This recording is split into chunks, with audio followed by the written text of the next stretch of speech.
Episode number 91.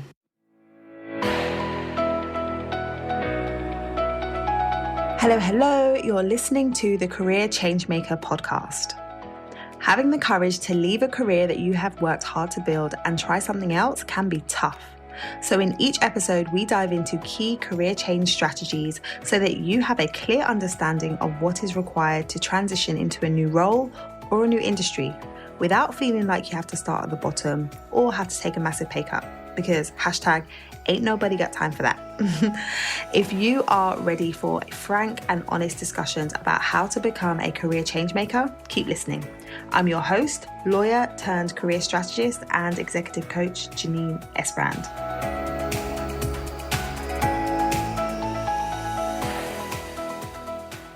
Are you eager to get unstuck and figure out what you would actually like to do with your career next? Have you been going around in circles trying to figure it out but getting no further forward? If so, you're going to love today's sponsor, my signature group program, the Career Clarity Academy. Changing career direction can feel overwhelming and daunting, but it doesn't have to be. In my signature program, we give you clear, step-by-step, proven processes for getting completely clear on what it is that you want to do and understanding how you can leverage your existing experience and position yourself to attract and land a dream role. To find out more, head over to lightboxcoaching.com/academy. Hello, and welcome to the Career Changemaker podcast. Welcome back for day 3 in the Career Changemaker Sprint series. If you haven't listened to day 1 or day 2, then you must go back to the previous episodes and have a listen.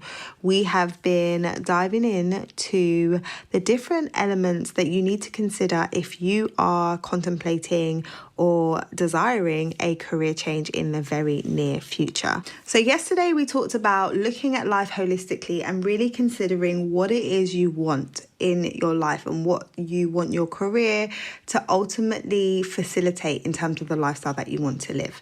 Now we're going to shift and start talking about what you do to actually start drilling down into what the right role actually looks like for you. If you are someone who has been considering a career change for some time, but you haven't yet taken the leap and you have found yourself endlessly scrolling Google and looking on LinkedIn and looking up different people who have made a career change, hoping for some inspiration, then I think you're going to find this really, really useful.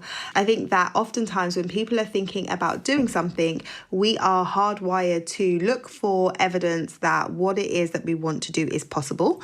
And so we will jump on and we will research, and that is fantastic. It is great to research, but the problem with looking at research and really diving into looking at what other people have been able to do when it comes to a career change, the problem with that is that it doesn't help you to really get to the point where you feel 100% confident that the move that you are contemplating making is the right move for you. So that is part of the reason why people are stuck for so long. Like, I speak to people and I've worked with clients who have been in the same role for 2 years, 3 years, 5 years, 7 years, 10 years, knowing that it wasn't 100% right for them, knowing that they wanted to make a move, but they just couldn't figure out what the right move would be for them. And so just showing up and scrolling job boards every now and then, looking for inspiration, isn't really going to do it for you. And the reason why, using job boards or reaching out to recruiters and looking to see what is out there is not really going to be helpful as it pertains to a career change is the likelihood is you're going to be drawn to opportunities that you think you are actually able to do. And the likelihood you're going to be looking at a role or roles that are quite similar to the one that you're already doing because you think, well, I've got the qualifications for that, or I've gained the experience for that, and that's transferable. So I think that's what I can do. But the issue for you right now is you're considering making a change. So if you're considering making a change, there must be something about the role that you're doing or the company that you're working for that isn't really working for you. So if you're just going to jump onto job boards and say, I'm going to look for something else that I could do, what is the likelihood that you're really going to look at massively different roles, or you're really going to look at something that you feel like you really want to do and then say to yourself, yeah, I'm going to go for it.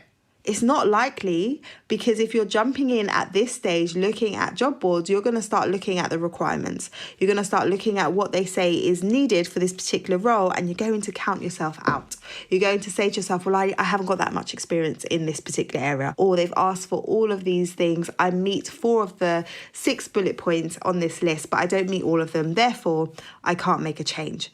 And what that does is, it really affects your mindset around what is possible for you. So the more and more you show up, look for inspiration, try and find a role that you could potentially move into, but you don't see anything, the more and more that reinforces the belief that making this career change that you are thinking about making isn't really a good idea, or it isn't really possible. And that leads to you staying stuck. So if you've been doing that and you can identify with what I've just shared, I want to offer you an alternative way of approaching things. So instead of jumping out there, looking for inspiration, looking for stories of people who have made a change and who have been successful, I want you to start by looking inward. Start by looking inward. And what I mean by that, really drilling down and focusing in on one of the key areas that is going to lead to you finding a role that you absolutely love. Lead to you doing work that you find enjoyable, that is impactful, that has you, excited to show up every day. So what you want to be doing when I say, look inwards, is for you to uncover your strengths. Okay, uncover your strengths, understand what they are, so that you're able to both leverage them in the new role that you move into, and then also so that you're able to articulate the value that you can bring to an organization. Okay, so let me break that down a bit more. So when it comes to identifying what those strengths are, first and foremost, your strengths are really those things that come naturally to you, those things that you can do, that your personality type are your strengths are those things that come naturally to you, the things that you just do, the way that you approach particular tasks, the things that you find enjoyable, that come naturally to you, your God-given talents, your God-given skills that you probably already do use in some capacity, but that you could use fully in the role that you move into. Because when you understand what they are and you're able to leverage them, it means that you're no longer swimming against the current. It means that the work that you're doing is work that makes sense for you to do, because you are that person that is, either super detail oriented, so you get into a role where that detail is required and celebrated, or you are that person who is able to stand up in front of a room and speak without necessarily having to spend hours preparing, because you communicating and training people, that just comes naturally to you. Or you are that person who's able to take a whole load of information and distill it down and explain it to someone and communicate it super clearly. There's so many skills that you have that you may well be overlooking that would be perfect for a particular role going forward. So when you know what those strengths are, instead of you just showing up every day and doing your work and doing what is required of you, you can start being really intentional about how you use your strengths. And if you are in a setting where the work that is required of you and the way that you're being asked to do it doesn't really align well with how you like to do things, when you know what your strengths are and you know what the goal is, you can say, hey, I know you've asked me to do this way, but I'm going to do it this way and get you either the same or better results, because you know what your strengths are, so you know how to leverage them. So understanding what your strengths are is key. And you may be thinking, okay, well, how do I figure that out? And there are a number of ways.